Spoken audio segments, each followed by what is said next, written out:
Ce n'est pas une défaillance de votre téléviseur. N'essayez donc pas de régler l'image. Nous maîtrisons à présent toute retransmission. Nous contrôlons les horizontales et les verticales.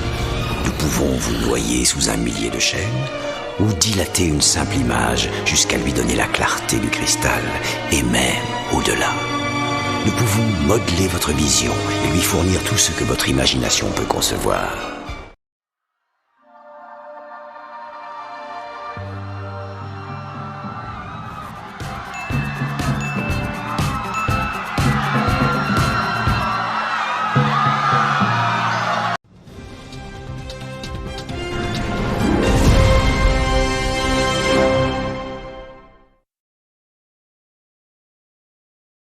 Balance ton antisémite interpelle les autorités marocaines.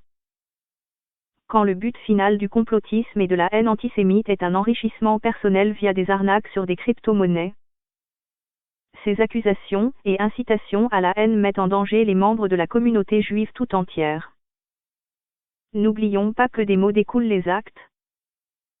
Jean-Marc Deparnay alias Jim le Veilleur utilise le Zinecoin, une crypto-monnaie pour monétiser son audience boostée à coups de discours complotistes et antisémites. Jim pensait que la fête durerait éternellement, mais cela n'a qu'un temps. Il est accompagné par Karim Ben Abdelkader qui a déjà été condamné en France en 2015 et qui est interdit de toute gestion commerciale en France pour 15 ans. Un voile douteux plane sur cette crypto depuis la création du projet Zinecoin. Et le fait qu'aucune plateforme régulée ne la propose renforce un peu plus la méfiance. En effet, l'équipe de création de ce projet de 2017 a été suspectée d'avoir copié le code source d'une autre monnaie virtuelle pour le projet. Le white paper est très maigre pourtant mais rien ne les arrête.